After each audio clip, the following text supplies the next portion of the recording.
In a world cluttered with information, where truth is power, Lawin Weekly News stands apart. We delve deeper, uncover facts, and bring stories to light. From political showdowns and economic triumphs to the pulse of the street and the heart of the community. We capture the moments that define us, stories that challenge, inspire, and transform. Tune in live Sundays 8 a.m. Central Standard Time and Sundays 6 p.m. Central Standard Time. These are Lawin headlines for this week. Asian community rallies against Texas bill limiting foreign land purchases. HISD employee fired for sending lewd video to student, parents unaware. Texas House sets strict gender definitions, excluding trans people. Whataburger faces $1 million lawsuit over onions in burger. Trump administration reportedly planning to send migrants to Libya via San Antonio. Pope Leo pushes for women's roles, but with defined limits. PH Consul General strengthens ties at Oklahoma Diplomatic Showcase. Maymay Entrada mourns passing of mom after cancer battle. I am Nesca, and tonight we bring you the latest stories in the United States of America, especially in the state of Texas. So sit back, relax, and let Lawin Weekly News be your guide to the news that matters most.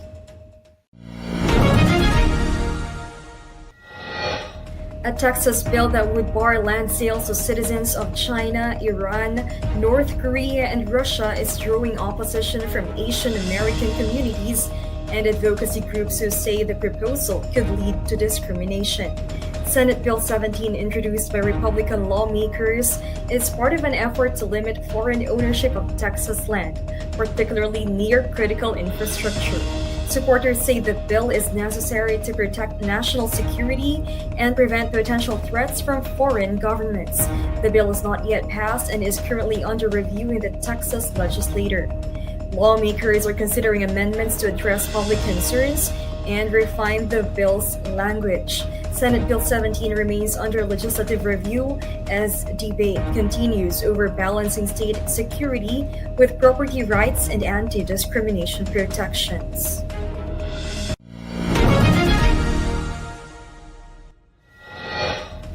Houston Independent School District or HISD officials confirmed that a Worthing High School employee sent a lewd snapshot video to an 18-year-old student and solicited sex, leading to his termination in 2024.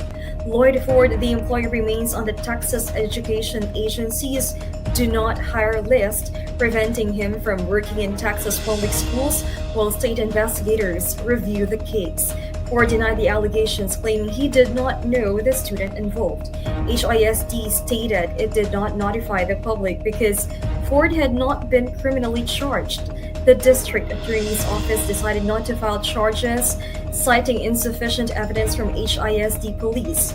Ford, who plans to run for city council in 2027, called the allegations politically motivated. He also presented a document claiming the allegation was not substantiated. But HISD disputed this and provided a version confirming the allegations. Ford, who started at Worthing High in the 2023 to 2024 school year, had faced a separate lawsuit in 2018 that was dropped after he took good faith actions. By late May 2024, HISD substantiated the sexual harassment claim but did not release details about the misconduct or evidence.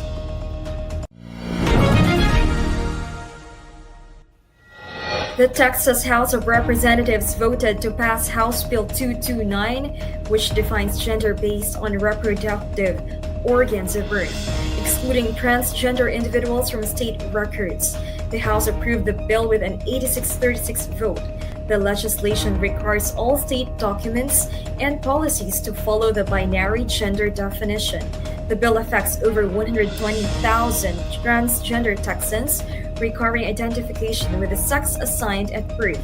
The bill sponsor, Representative Ellen Troxclair, stated that the bill aims to protect women's rights. The Texas Senate also passed Senate Bill 1257, requiring health insurers to cover costs associated with detransitioning for those who have undergone gender-affirming care. Transgender individuals and their allies have protested against these legislative actions.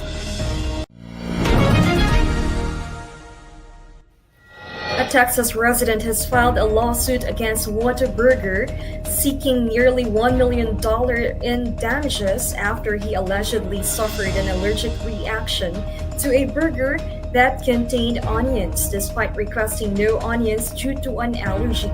Demery Ardell Wilson claims that he specifically instructed the restaurant to omit onions from his order but received a burger with onions, leading to the allergic reaction.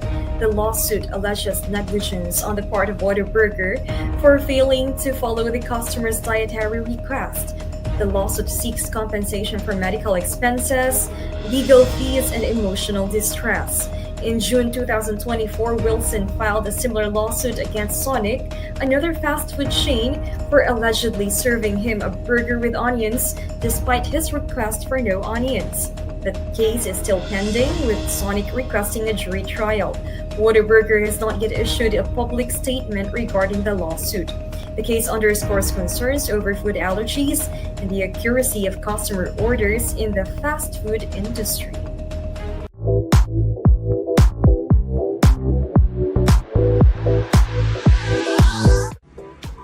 Hello po dyan sa mga taga-Texas. Nandyan po kami ni Desa sa June 14 at meron po kaming show sa Gaylord Texan Resort and Convention Center on June 14. So, nandyan po ang mga detalye below sa ating poster and I hope to see you soon, guys. See you sa June 14.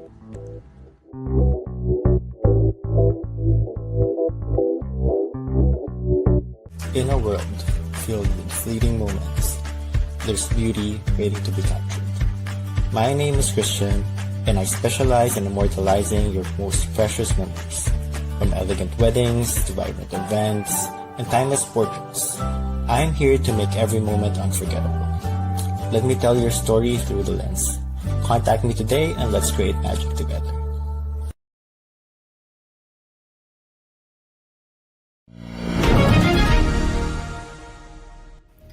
An Austin-based physician is advising the public on proper rabies treatment after several recent fox attacks in Hays County, Texas, left multiple individuals injured and in need of medical care. Health officials confirmed that many of the victims required post-exposure rabies prophylaxis, a critical treatment following bites from potentially rabid animals.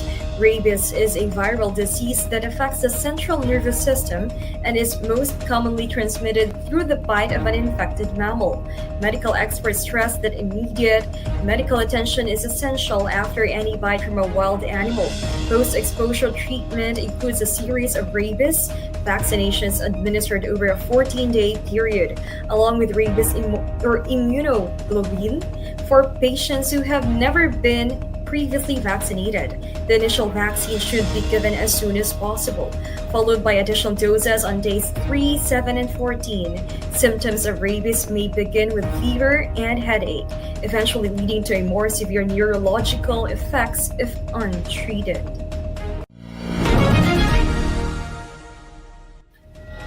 A Chinese artificial intelligence developer based in North Texas may relocate due to the recent passage of Texas Senate Bill 17, or SB 17, which restricts land ownership by citizens of certain foreign nations. The bill approved by state lawmakers prohibits individuals from China, North Korea, Iran, and Russia from purchasing land in Texas, citing national security concerns. The developer, who resides in Texas on a valid work visa, expressed concern over the new restrictions, which impact the ability to purchase a home, a right previously available under state law. The limitations have created uncertainty for foreign professionals working in Texas, especially those in the technology sector. While the bill excludes exceptions for scholarly research and creative works, it does not address concerns from those outside academic fields. Business and tech leaders worry the legislation could discourage international talent from choosing Texas as a destination for work and innovation.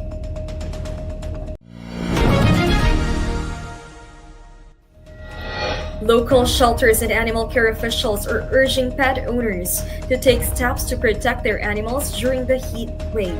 The rising temperatures have prompted the city's Animal Care Services, or ACS, to remind pet owners of their legal obligations to ensure the safety of their pets. As part of San Antonio's heat advisory, Animal Care Services has emphasized that providing water, shade, and shelter is a legal requirement.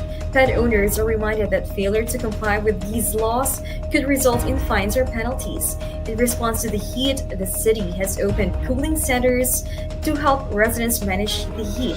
ACS officers are patrolling neighborhoods to ensure compliance with pet safety regulations, including prohibiting leaving animals in hot vehicles. As part of their zero-tolerance stance on weather-related violations, ACS officials are stressing that any pet owner found neglecting their animal's safety will face penalties. San Antonio residents are encouraged to continue taking measures to protect their pets during the heat wave.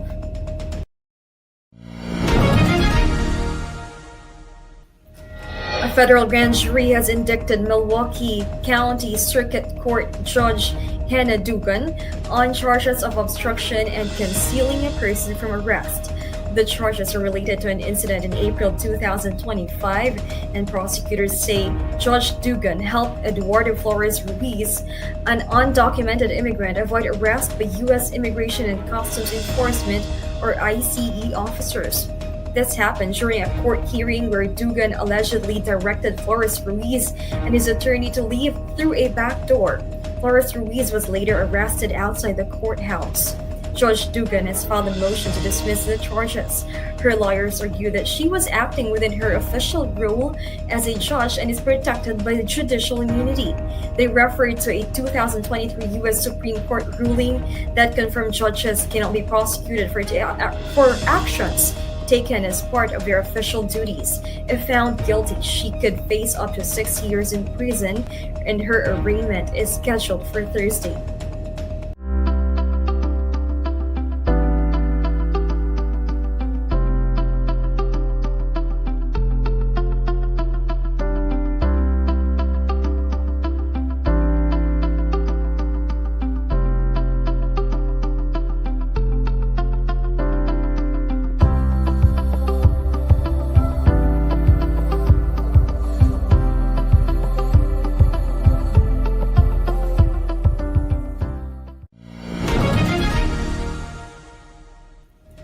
The Trump administration has announced plans to end the Temporary Protected Status, or TPS, for Afghan refugees, affecting about 11,000 individuals across the United States, including many in San Antonio, Texas.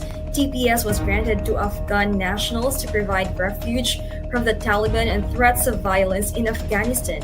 It allowed them to live and work in the U.S. without fear of deportation.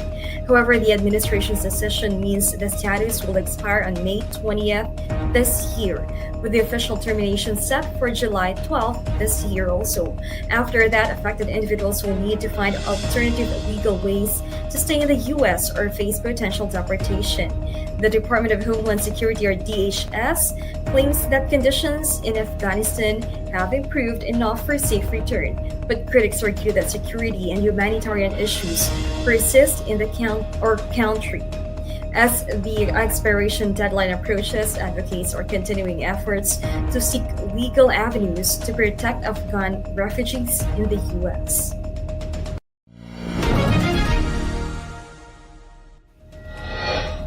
President Ferdinand Marcos Jr. on Tuesday extended his congratulations and cooperation to the newly elected officials following the 2025 national and local elections, emphasizing the need for unity and collective action in governance. In a statement released a day after the midterm polls, Marcos thanked the Filipino electorate for participating in what he described as a peaceful, orderly, and dignified election process. He referred to the elections as a celebration of democratic continuity and a call to confront the challenges facing the country. The Commission on Elections reported long voter lines in several areas, with some regions calling for additional automated counting machines to facilitate the process. Despite logistical concerns, election results have been announced in multiple regions, confirming victories for various candidates. Marcos emphasized that public service continues beyond the election period and urged all officials, regardless of political affiliation, to contribute to nation building.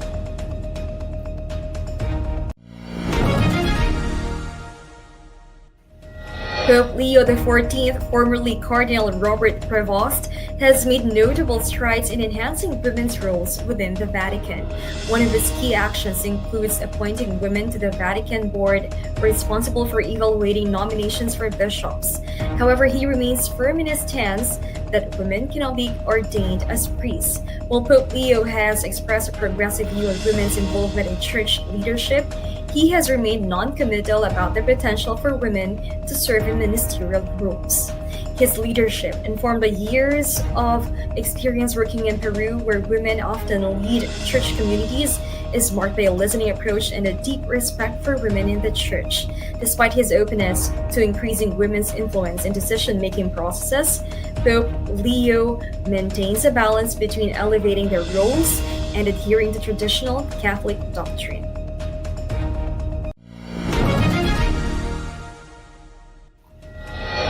Consul General Gunther Salas participated in the 2025 Oklahoma Showcase from May 6 to 8, 2025, to meet with local officials and academic leaders and explore areas of collaboration.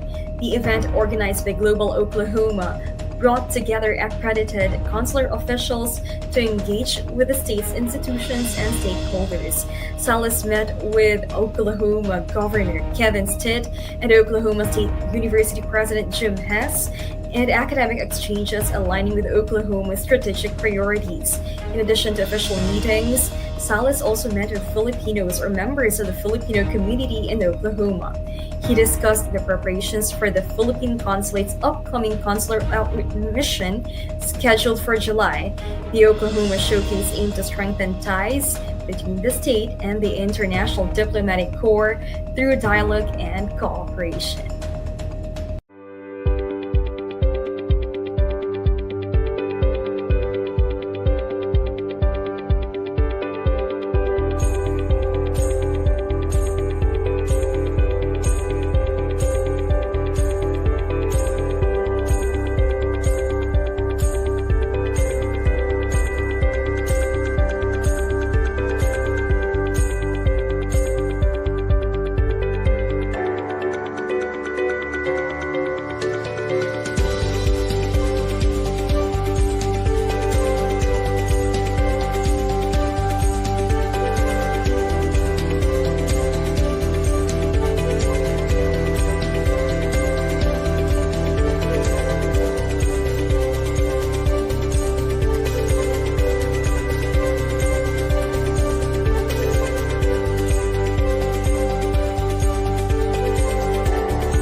The NBA has fined Golden State Warriors forward Draymond Green $50,000 for comments made about game officials during Game 3 of the Western Conference semifinals. In a statement released Wednesday, the league said Green made inappropriate remarks that questioned the integrity of the referees. According to ESPN, Green referenced the game's 5.5-point spread while addressing the officiating. Green fouled out in the fourth quarter of Saturday's game, which ended in a 102-97 loss to the Minnesota Timberwolves. He finished the game with 2 points. Filipino basketball player Kai Soto has re-signed with the Koshigaya Alphas for the upcoming season in Japan's B-League, the team announced Friday. Soto confirmed his return after recovering from a torn ACL that ended his previous season early. The injury occurred during a game against Mikawa in January. In a social media post, Soto expressed his gratitude and optimism. The 7'3" center aims to make a full return and contribute to the team's success in the next campaign. His renewed commitment marks the continuation of his professional basketball career in Japan.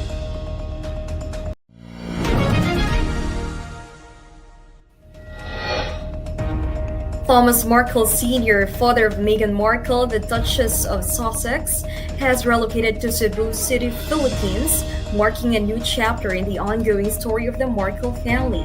The 80-year-old retired Hollywood lighting director and regional Emmy Award winner moved earlier this year from his longtime residence in Rosarito, Mexico.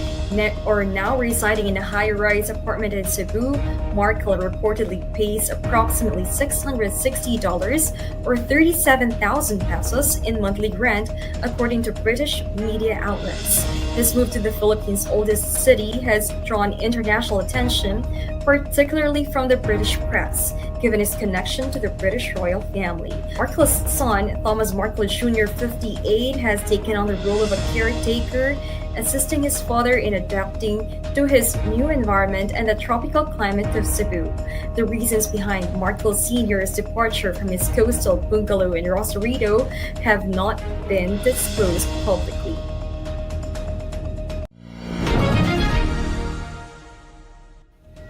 Actress Maymay Entrada announced on Friday, May 16, the passing of her mother, Lorna Entrada, after a 2-year battle with cancer.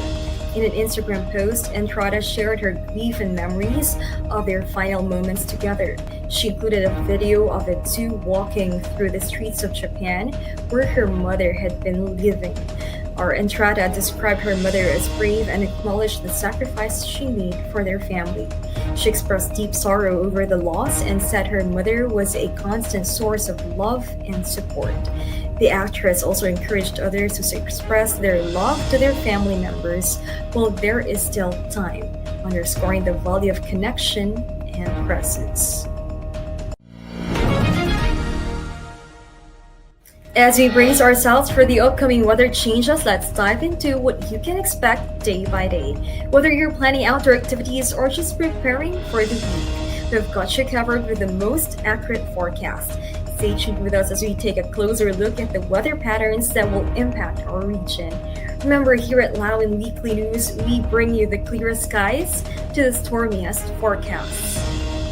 Here is your Lawin Weekly News weather forecast in Houston, Texas.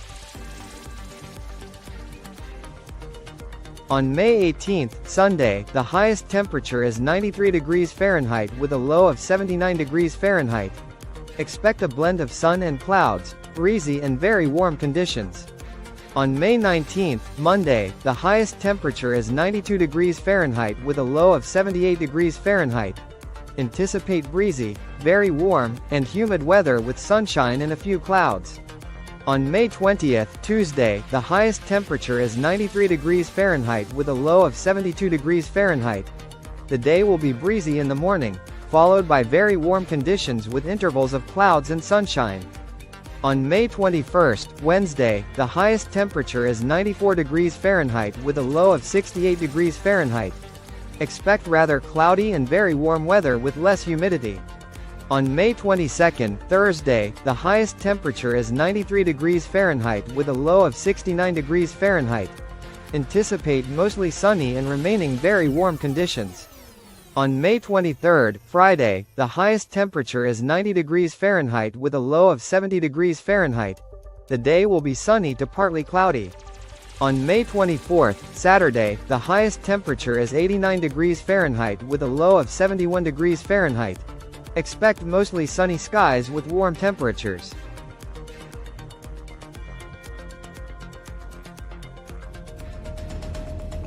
So those were the latest stories in Texas from Lawin Media Network. Have a great day.